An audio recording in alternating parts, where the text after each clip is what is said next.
po sa ating lahat. Amen. Amen. So, salamat sa Panginoon. Kahit na pagod sa trabaho, kahit na mainit ang klima sa labas, ay still alive pa rin tayo sa Panginoon. Amen. So, ngayong gabi ito ay hinihiling ko po sa opening prayer. Richard Edwin, please.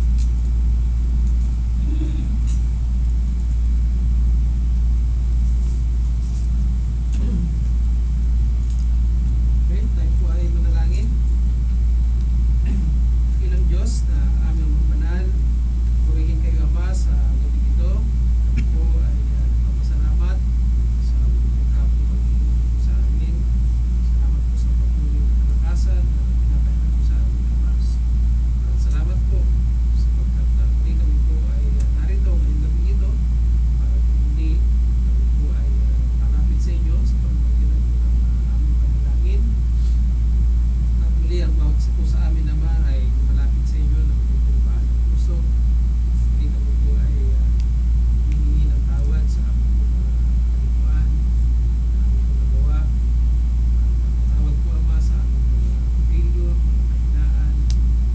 Patawarin niyo po kami sa aming mga isip na hindi po kaaya-aya sa inyong mga harapan. At natin ito ay aming po confess sa inyo. At hiningi po namin ang inyong biyaya at tawag. At tunay namin naman na kailangan po ang kapangyarihan na kami po ay patawarin sa aming mga kasalanan. Nawa Ama, hindi po ito mag-ingat lang sa aming pagkakapit ng gabi ito. At ang din po ay dalahin ko po ang kapangyarihan ng Banal na Espiritu po ang mag-lead sa amin, bumabay sa amin. At maintindihan po namin muli yung mensahe ng parating sa amin ngayong gabi ito. Kaya natin rin po ang mensahero na gagamitin nyo para po sa aming devotion. Nawa siya po ay tubayan ng kapangyarihan po ng Banal na Espiritu Ama. At dalahin ko po na magkaroon kami ng realization muli po sa mensahe na ibigay niyo po sa amin. Nawa, naroon po yung kababaan ng puso namin na aming po tanggapin, process sa aming mga puso at isipan. Sa ganun ay aming po maintindihan yung po na mensahe mo sa ating mga. At salamat po Ama sapagkat meron kami ganitong pagtitipon na kung saan bawat isa po sa amin ay sabay-sabay na luluhod na nalangin upang ilapit po ng aming mga panalangin personally, mga prayer requests. At tuloy Ama, alam po namin na hindi po pangako ay hindi na po bago. Nawa patuloy na kami turuan, pasensya, mapa ang aming pasensya sapagkat alam namin sa inyo po tamang oras, tamang panahon ay tuloy po na kami po ay tutulong sa aming mga panalangin. Salamat po Ama sa ito na pinili sa amin. Hindi po namin binabalik ang lahat po ng papuri at pasasalamat sa dakilang pangalan po ng aming Panginoong Kristo. Sa precious mighty name. Amen.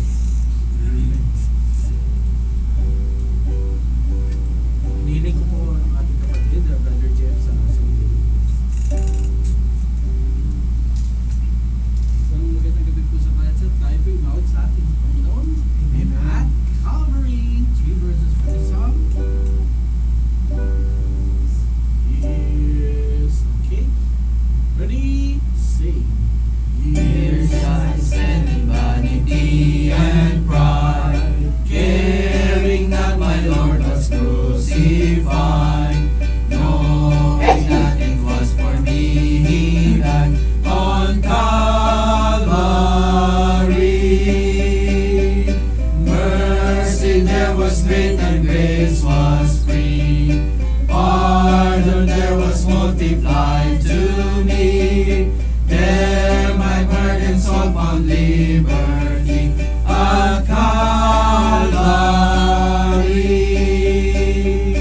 By God's word at last my sin I learned, then I trembled at the low I spurned, till my guilty soul imploring turned to Calvary. Mercy there was great and grace was free,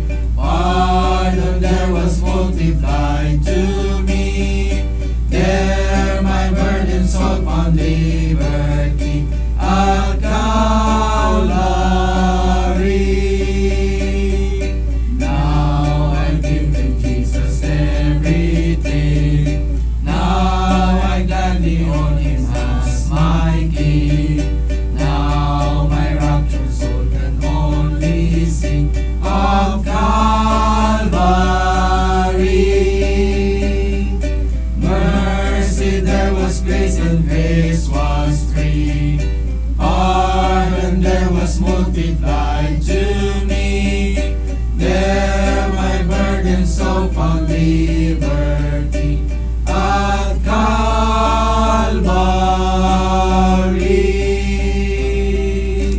Amen. Second song, At the Cross. Promote 3 verses again. For this song. Alas, ready, sing. Alas, and did my Savior bleed, and did my sovereign die? Would he devote that sacred death for such a worm as I? At the cross where I first saw the light, and the burden of my heart rolled away.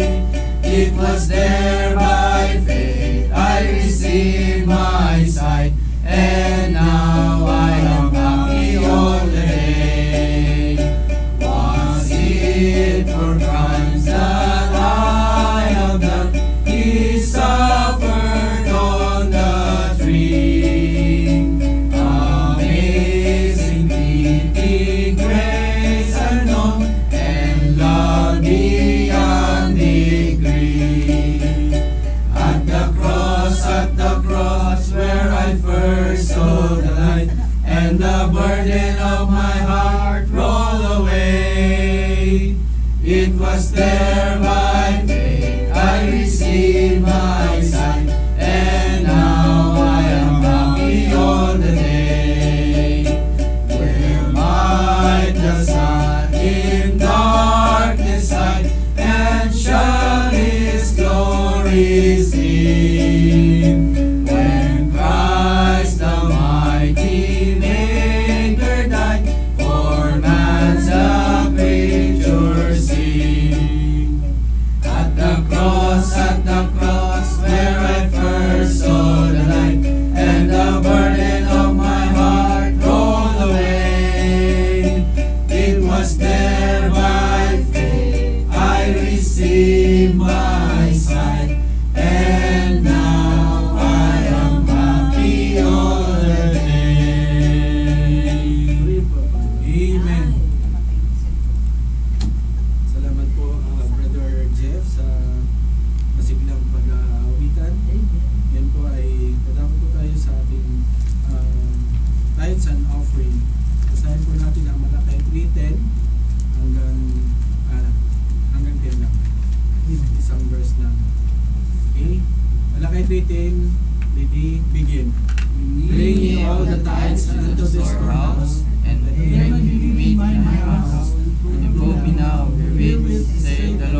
here below.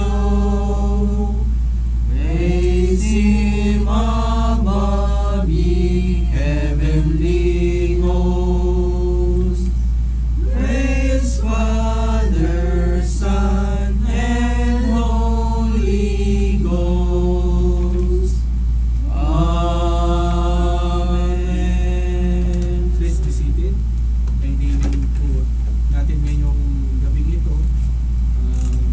Salamat sa Panginoon na ang ating tagapagsalita ay mula pa sa bakasyon at ngayon ay marinig na natin uli ang kanyang mensahe ng Panginoon na may ibahagi sa atin. Tawagin po natin ang ating speaker ngayon. Wala iba, Brother Andy Iglesias.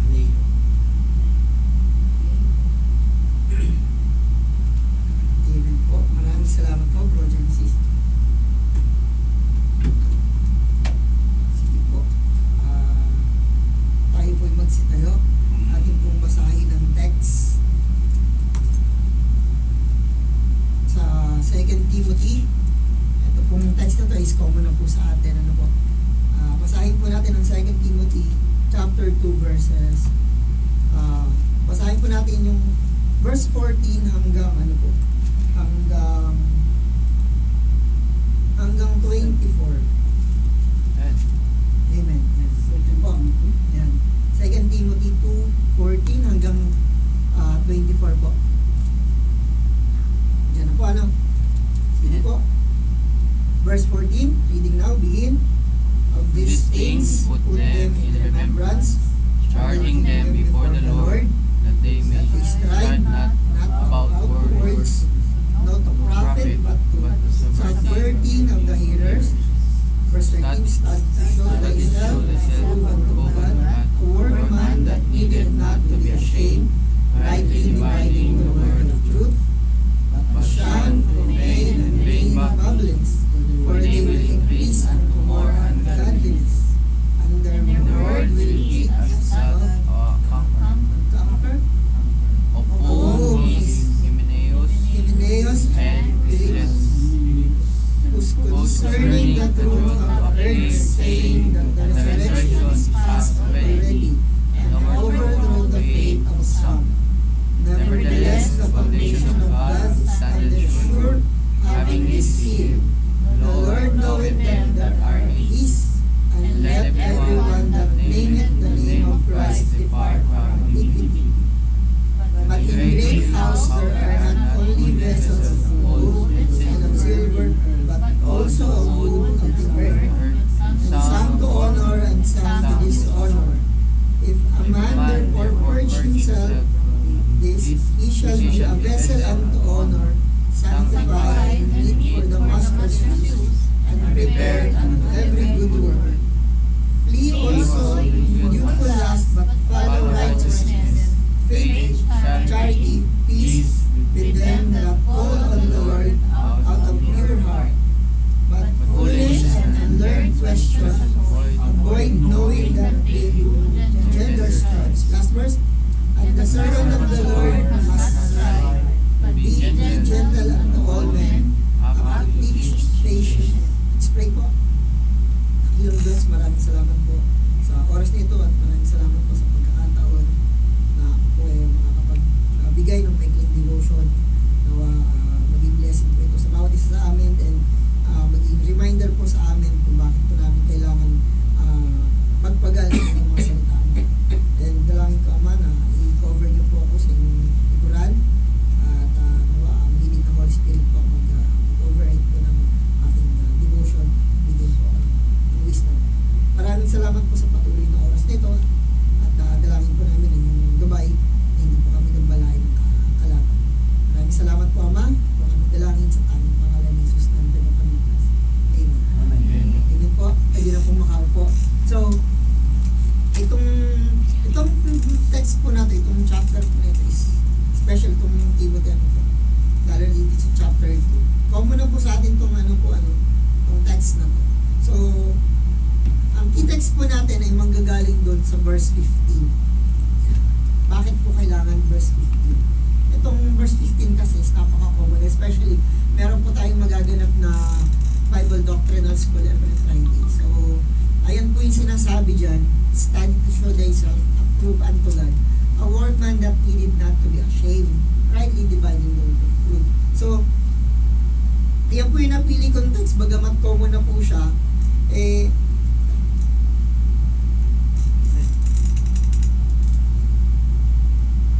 bagamat ano po, lagi na po natin siyang naririnig at nababasa, ang totoo nga nun, naging yung first part po ng ating Bible school, naging memory verse po natin siya, ano po,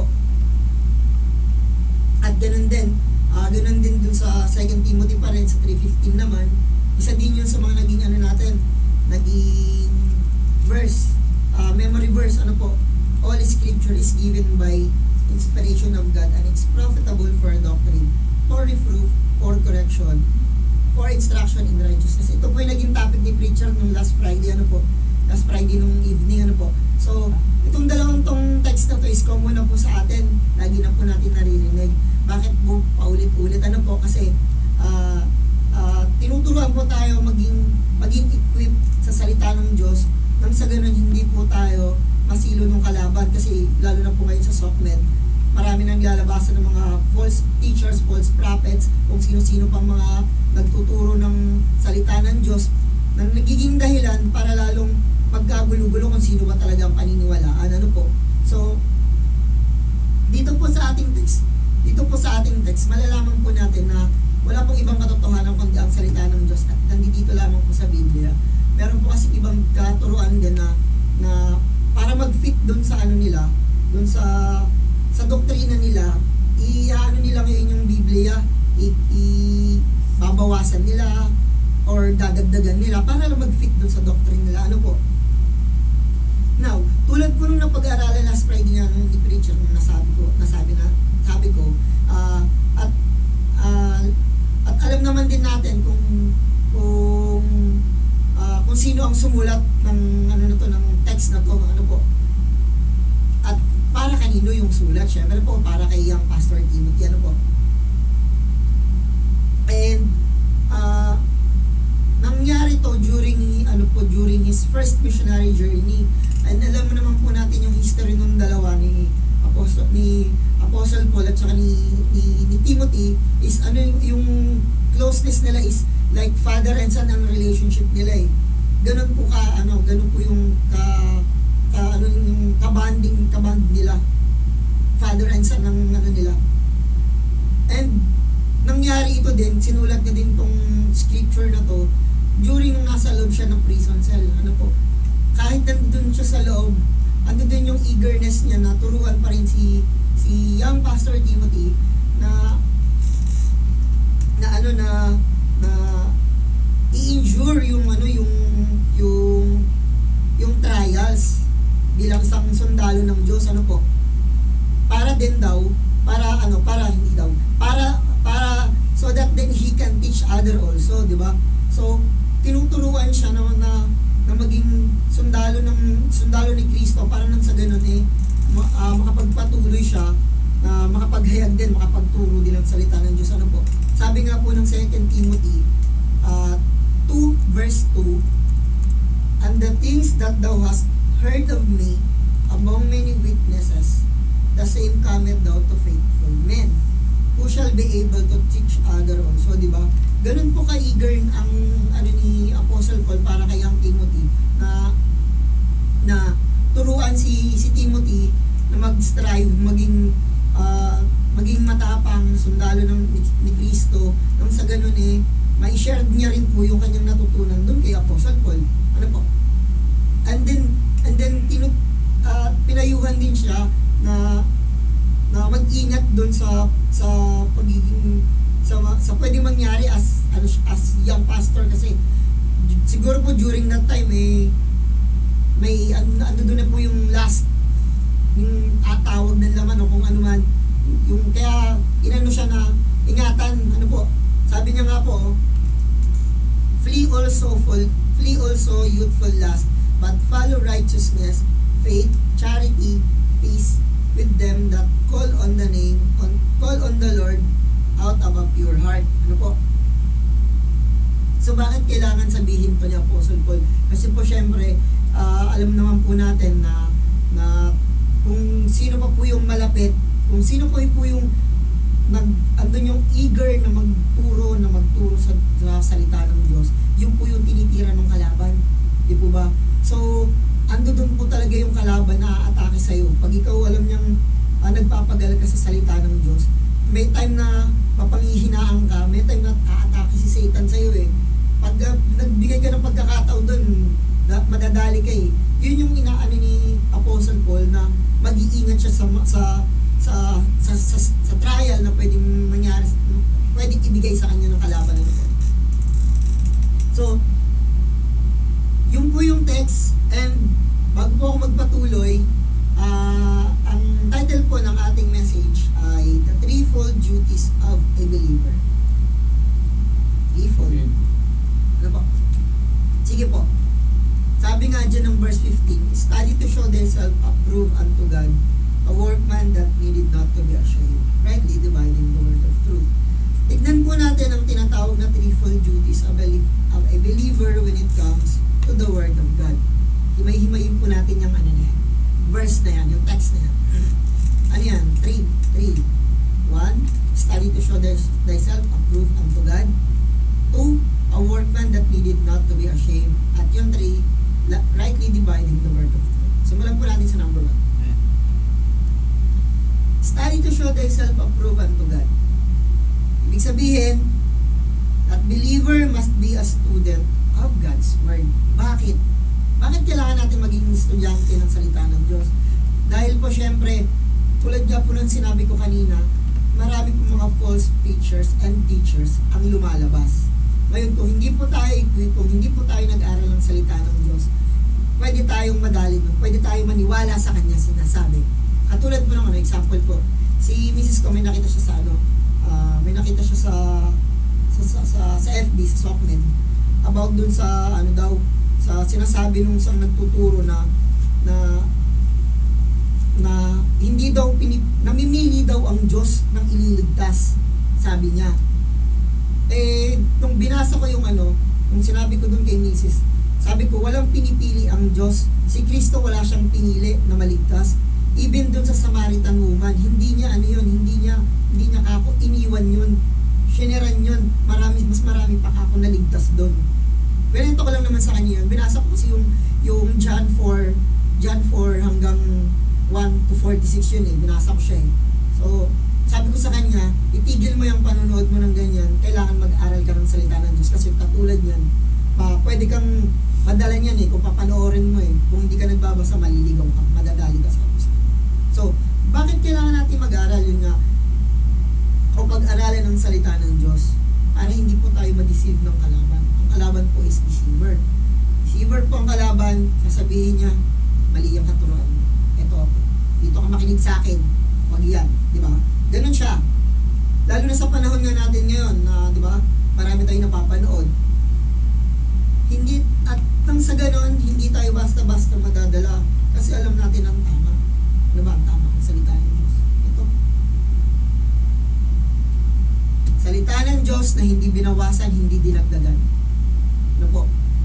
Ang salita ng Diyos, hindi pwedeng dagdagan, hindi pwedeng bawasan. Hindi po tayo ang author, hindi rin po tayo ang pwedeng magdagdag, kundi ang Diyos lang.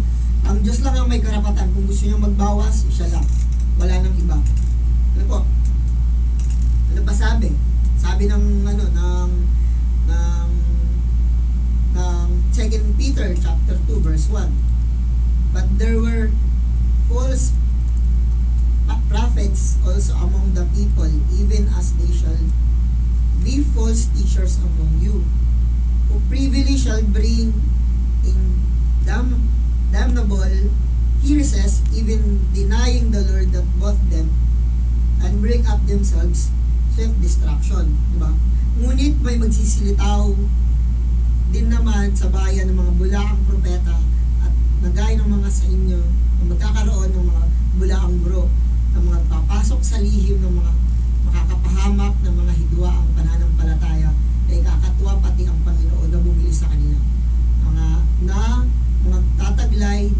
kanilang sarili ng madaling pagkapahamak, di ba?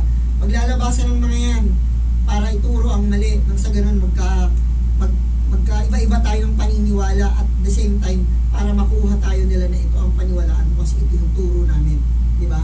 So kung hindi tayo equipped, kung hindi tayo nag-aaral ng salita ng Diyos, dahil first time mong marinig yung salita na yon, maniniwala ka kasi sa tingin mo tama, di ba? Pero kung tayo po nag-aaral, aral sa salita ng Diyos, hindi tayo basta-basta maniniwala. Pero wag naman po dadating sa point na makikipag-away tayo dun sa pinaniniwalaan natin at pinaniniwalaan niya. Ano po? Hindi po ganoon. Hindi po tayo makikipag-away dapat. Kung ano yung paniniwala niya, kanya yon. Basta ikaw ang paniniwala mo, tama. Ito ang salita ng Diyos, walang dagdag, walang bawas. Ano po? Ano pa sabi? Again, at bakit kailangan natin mag-aral ng salita ng Diyos? To increase our faith and trust in God. Sabi ng Romans 10:17. Bakit kailangan i-increase? Sabi niya, so then faith cometh by hearing and hearing by the word of God. So paano mag-i-increase kung hindi ka makikinig ng salita ng Diyos, diba? Paano i-increase yung pananampalataya mo sa Diyos kung hindi ka makikinig at magbabasa ng kanyang salita? Ano po? Paano lalakas din yung tiwala mo kung hindi ka magbabasa ng salita ng Diyos? Paano ka rin magtitiwala sa Kanya kung hindi mo rin alam ang paniniwalaan mo, kung hindi mo rin alam ang pananampalataya mo, di ba? So kailangan, sabi nga dyan, patuloy kang makinig ng salita ng Diyos. Kaya nga ang paniniwalay nanggagaling sa pakikinig at pakikinig sa pamamagitan ng salita ng Kristo. Amen?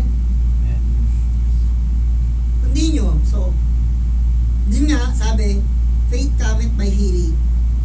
Para mag-grow ang faith at trust mo. Kung hindi natin pag-aaralan ang kanyang salita, ano po? Kaya nga po ini-encourage ko po ang bawat isa, lalo na po yung tatayo dito, especially tatayo dito, ano po, na mag-aral ng salita ng Diyos. At ito na po yung pagkakataon natin na mag-aral dahil meron po tayong Bible doctrinal lesson every Friday, ano po. Ako po personally, 2 beses na po akong tumatanggi na hindi yung tumatanggi. Ako, tumatanggi nagdadahilan na makapag-aral ng Bible school. Una dito, sa Macedonian Bible Institute. Ang reason ko, time. Reason ko, ang schedule ko pabago-bago. Kung tutusin, kayang gawa ng paraan, pero time, reasoning ko yan. Tapos dun naman sa kabila, sa Pilipinas, na-alok din ako na mag-Bible school. Reason ko din, online din pareho, time pa rin. So, eto na ngayon, ang Diyos lang gumawa ng paraan para hindi na ako magdahilan. Eto na, ginamit na si Pastor para magtuloy na yung pag-aaral ko ng kanyang salita. Ito na, siya na ang gumawa ng paraan. Sabi niya, anak, lagi ka nang tumatanggi sa akin, gagawa ko na ng paraan. Ito na, ayun na yung pastor mo, andyan na, baka magdahilan ka pa. So ayun, so kaya po ini-encourage ko po yung bawat isa na tulungan po natin si pastor kasi para maging encouragement din po sa kanya ang gagawin niya, kasi kung hindi po natin siya tutulungan, kung hindi po tayo mag-aaral, syempre po nakaka-discourage po kasi syempre bilang sa mananampalataya din, katulad niya, tao din yun, nanlulumo. Ngayon kung hindi po natin susuportahan yung gusto niyang mangyari na magturo sa atin, syempre po manghihina din po, ano po yun, ano. So kaya in-encourage ko po ang bawat isa. Ano pa? Kailangan. Yan.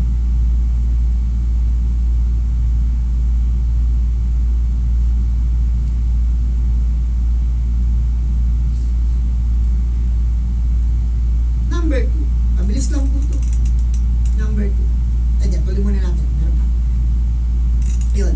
Sabi ko nga, yung schedule ko, pabago-bago, kaya yung naging reason ko. So, kailangan,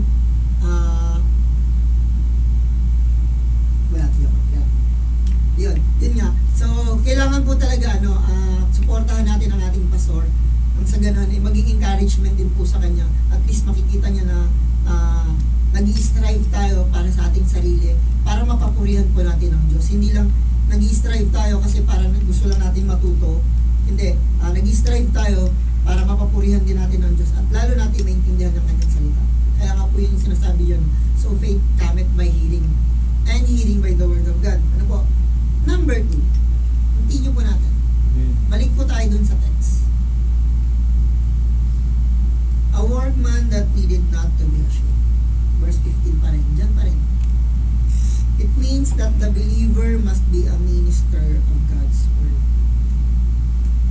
Diba? Bakit ka mahihiya sa isang bagay? Lalo na bakit ka mahihiya sa isang salita ng Diyos na i-share mo na alam mong tama, na alam mo yung totoo, diba? Since matututunan na natin ang kanyang mga salita, hindi na tayo mahihiya mag-share ng gospel. Kaya nga, a workman that needed not to be ashamed. At bakit natin kailangan ikahiya ang salita niya? Mas mahiya po tayo mga kapatid pag ang ituturo natin dun sa mga makikilala natin puro kalokohan, puro kamunduhan, or puro kaanuhan ng SOCMED or kung ano man. Yung nangyayari na ngayon, mas mahiya po tayong ganun. Diba? Bakit kami hiyang i-share yung gospel? Yun naman yung mandate po, yun naman po yung utos sa atin ng Diyos to share His gospel. Ano po? Ano pa? Bakit kailangan hindi tayo mahiya, ano po? Para magbigay tayo ng katotohanan. It give us truths. Ano po? Sabi po ng Acts 17:11.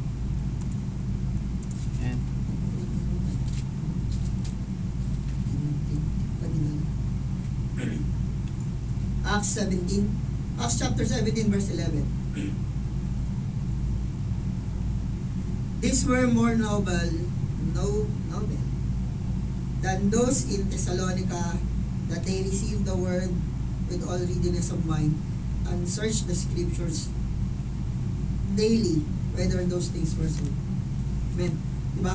Ngayon lalong naging mararangal ang mga ito kaysa sa mga taga Thessalonica, sapagkat tinanggap nila ang salita ng buong pagsisikap at sinisiyasat sa araw-araw ang mga kasulatan kung tunay nga ang mga bagay nito, diba? Ang tinutukoy po dito is katulad po nung nasa Berea, mas naging mas naging eager sila na i-search yung scripture, yung salita ng Diyos kung ito ba ay totoo, di ba? Ganun sila kawiling na matuto sa salita ng Diyos. Excuse po. Ano pa? Ganun din po yung sinabi. It stops us believing lies, di ba? Para maiwas tayo dun sa maniwala sa mali, di ba? Kaya nga sabi, to sanctify us, to sanctify them with truth, thy truth, di ba? Ganun. In John 17:17, sabi dito, sanctify them with truth, thy truth, thy word is truth, di ba? Pakabanilin mo sila sa katotohanan, ang salita may katotohanan. So bakit po bakit po kailangan maging minister tayo ng God's word? Ano po? Para i-share po natin yung katotohanan at maalis po tayo doon, matigil po ang paniniwala natin sa mali, di ba? So yun po yung second, a workman that needed not to be ashamed. So kaya po mga kapatid, kung mayroong pagkakataon, makakapag-share po tayo ng salvation, ng gospel, share po natin. Syempre medyo mahirap, pero kailangan po natin mag-practice na. Kailangan po natin mag-practice na mag-share, para at least kahit paano kung sakali man, alam mo, ipaliwanag yung salvation na tinanggap mo.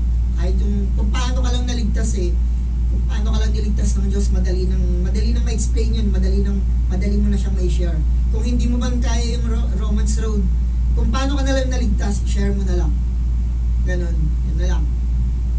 Kasi mas madali mo siyang ma-express kung paano ka niligtas, kung paano ka niligtas ng Diyos na bilang isang walang pagkakakilala sa Kanya. Kung paano ka sinaran ng tao din na nagligtas sa'yo. Last. Mabilis lang po ano. Rightly dividing the word of truth. It means that the believer must be a defender of God's word. Ano yung una? Ano yung una?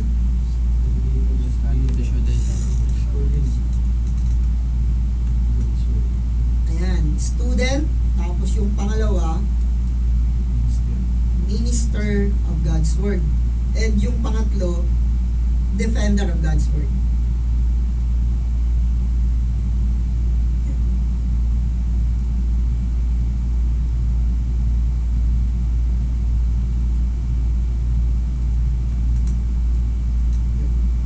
Tulad ng isang lawyer, di ka pwedeng maging isang defense attorney kung di mo kayang interpret ang batas. Kung ano man, ano po, hindi mo kaya, paano mo i-defend yung isang kliyente mo kung wala kang alam sa batas, di ba? Kaya mahalaga na alam mo interpret yung salita ng Diyos in biblical way para kaya mo maging defender of God's word. Tama. Kasi kung hindi mo kayang interpret yung salita ng Diyos, paano ka magiging defender? Paano mo i-defend yung paniniwala mo ngayon? Paano mo i-defend yung tama na paniniwalaan mo? Kung hindi ka nag-aaral ng salita niya, di ba? Kung hindi mo kayang i-interpret, kung hindi mo kayang ipaliwanag, paano mo i-defend ngayon? Katulad ng word text na yan. Oo. Paano mo i-defend yung study to show thyself? Approve unto God. Di ba? Kung hindi mo siya kayang i-interpret. Kailangan po matutunan din natin yung kung paano i-interpret ang salita ng Diyos. Na nagbibigay ng kaligtasan sa buhay at buhay na walang hanggan sa langit. Wala nang ibang kaligtasan sa atin kundi sa pamamagitan lang ni Kristo. Yung gospel. Di ba? Na sa atin sa pamamagitan ng Kristo lamang at di makakapanood sa Ama. In John 14:6.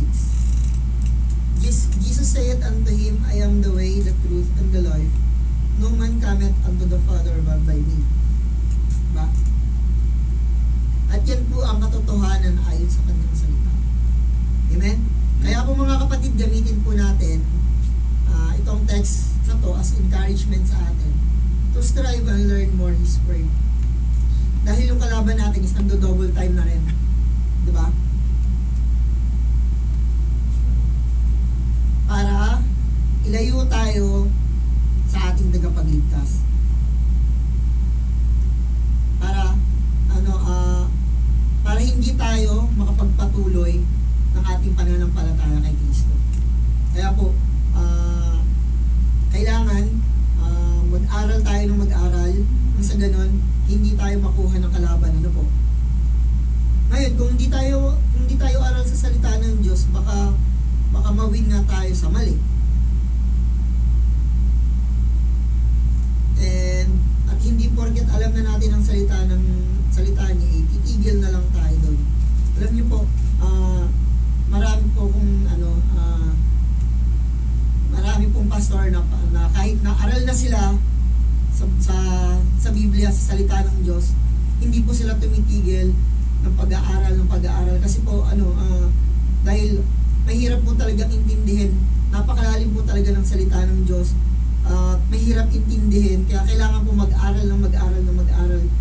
Kahit na alam na nila yung doktrina, kailangan pa rin po nila mag-aral, di ba? Katulad po ng ginagawa ng ating preacher at ng ating pastor. Kahit alam po nila yung salita ng Diyos, andun pa rin po yung eagerness nila na mag-aral by guidance po ng Holy Spirit. So, nangangahulugan lang po na hindi na sila pwedeng pwede silang masilo ng kalaban pero hindi sila makukuha ng kalaban. Kumbaga, ando doon pa rin yung paniniwala nila, ando doon pa rin yung faith nila sa Diyos na ito ang tama. Itong kinatatayuan ko, itong pananampalataya ko ang tama kaysa doon sa naririnig ko, di ba?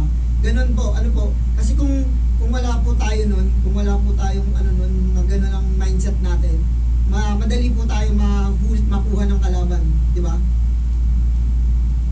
And sa conclusion, balik po tayo dun sa 2 Timothy 2:21. Bilis po, no? Mabilis lang po to kasi personal devotion ko lang po kasi to, yun lang nabanggit ko lang po kasi talaga kanina dahil yun nga, 2 beses na pong umiiwas dun sa Bible school at ito na nga, so ito yung napili ko kasi may tamad ako mag-aral kaya ito yung napili ko, tamad ako mag-aral. Ayan, sabi niya, if a man therefore purge himself from this, he shall be a vessel unto honor, sanctified and meet for the master's use, and prepared unto every good work. Diba? Kung ang sino man nga ay malinis sa alinman sa mga ito ay magiging sisidlang ikapupuri at pinakabanal, marapat na gamitin mayari, nakahanda sa lahat ng gawang mabuti. Ano po? Katulad nga po nung sinabi ko, katulad po ng ating pastor at preacher, sila po ay hinubog ng salita ng Diyos at sa biyaya ng Diyos. Nagagawa po nilang masagot yung mga katanungan natin na pag naguguluhan tayo, nakakasagot po sila base po sa Biblia na kanila din pong pinag-aaralan. Ano po, kahit alam na po nila yung doktrina, hindi po sila tumitigil mag-aaral dahil katulad nga po ng mga tanong especially po sa mga bago din naman ng palataya natin, marami din po nagtatanong kasi ng ganito, ng ganyan. Syempre kahit naguguluhan pa rin, so at least dahil sa kanila, dahil sa biyaya ng Panginoon, nagkakaroon tayo ng sagot doon sa mga tanong natin. Amen? Ang layunin dapat ng bawat isa sa atin ay maging estudyante, minister, and defender of God's word. Amen? Yun lamang po ang aking maikling devotion and nawa naging blessing po sa bawat isa. And Richard, thank you po. Mapuri po sa Panginoon.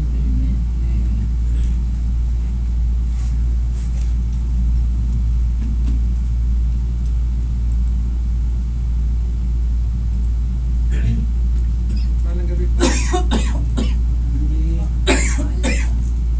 So tayo pa ay nahamon doon sa devotion ni Brother Randy. Dapat po isang mananampalataya ay estudyante ng salita ng Panginoon, minister at saka defender.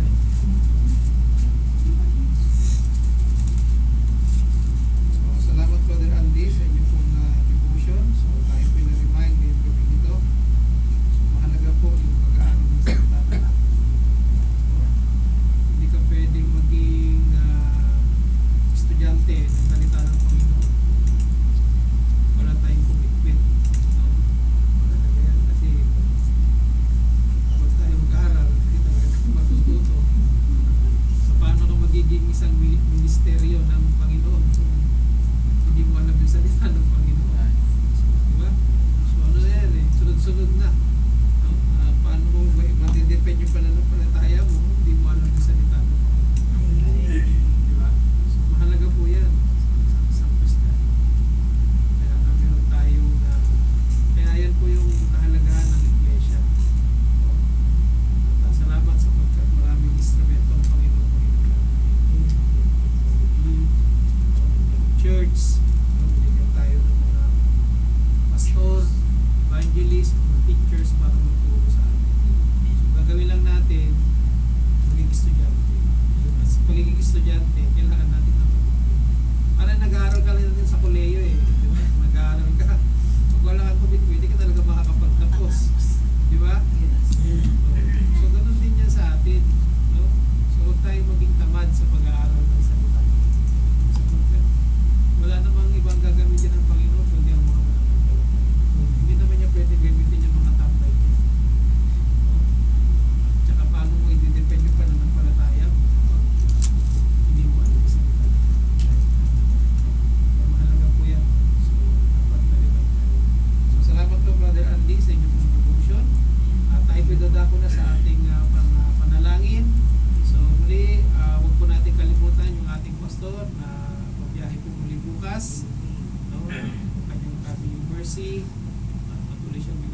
kalakasan, gabay at wisdom. At huwag natin kalimutan yung ating pananambahan sa Biyernes. No, nawa ay merong danhin ng Panginoon ng mga bisita. No? At ganoon din yung ating Bible School. Patuloy, no? Tuloy-tuloy, at siyempre yung mga mananampalataya ay mga kapatiran ay dapat ay involved, no? Yan sa ministry ng ating Panginoon. At yung ating mga kapatid na nanghihina sa kanilang spiritual na pamumuhay ay patuloy natin ipanalangin, no? Brother William, si Brother Danny, no? Si Ate Valerie, si Ate Ruby, si Ate Nicole, hindi na naman nasikot, no? So patuloy natin ipanalangin ng mga kapatid natin yan, no? At ang ating mga bisita ay patuloy din natin ipanalangin, no? Si Ate Joy, si Ate Chi, no? Yung mga regular visitors natin, no? At ano pa ba? Wala na akong nakalimutan. May dadagdag ka, Brother Genesis? Sa akin ko yung wife ko na ano siya na nagkaso ng full ill. Pray natin yung Jesus ni Brother Genesis. Ang galingan, yung family. Ano sa'yo, Brother Andy? Ano naman yung ating prayer list? Nasa ni Brother Andy. Ate Yoni? Good health lang po ng bawat member ng family. Okay, Ate Yoni. At Brother Jeff? Safety. Safety. Brother Jeff? Salvation po, namamahal sa buhay, pag-ibig po ng Panginoon. Tapos yung ating global family. Ano po, yung passport. Passport. Buwan. Tsaka Ha? Data mo operation. Kasi naabutan ng loss ng passport. Kaya medyo wala ko itang. Naka-hold. Okay. So, sige. Pray natin Pabilis yung na renewal. yung Tsaka yung renewal ng ikama at tsaka passport. No? So, so yun po yung ating mga panalangin. At pray niyo po yung aking kuya. Hindi pa na-operahan. Sabi ko sa kanya, yung ka na lang, tumira ka dyan, hindi ka. Pero salamat sapagkat ito na yung Panginoon ko yung tumutulong sa kanila. So, magaling na yung aking kuya pagdating sa kanyang spiritual na sakit. Sa physical na lang. Talagang ang Panginoon magpapadala ng mensahero. Walang pinipili talaga ng Panginoon pagdating sa kaligtasan. Huwag natin sawaan na ipanalangin ang ating mga kaligtasan. Kaya natin ang Panginoon. So, pray niyo po yung kuya ko na ay matuloy yung operasyon at yung financial provision para tutulong sa kahit pala sa public, parang private din. Parang may metro eh. No? Oo. Tsaka parang pinagpa-practicean yung kuya ko eh. Hindi malaman kung operahan ba o hindi. Sa ito yung ating mga panalangin. So, tayo po mag-umpisa na at ibuod natin sa Panginoon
see. 'Twas grace that taught my heart to fear, and grace my fears relieved. How precious did that grace appear, the hour I first believed.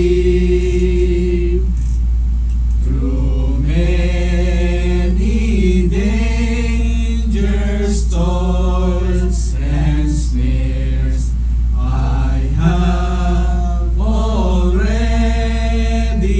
come.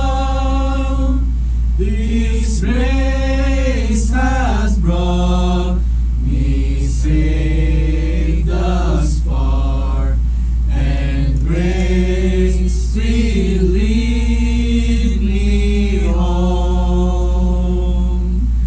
When we've been there 10,000 years, bright shining as the sun, with no less days to sing God's praise than when we first began.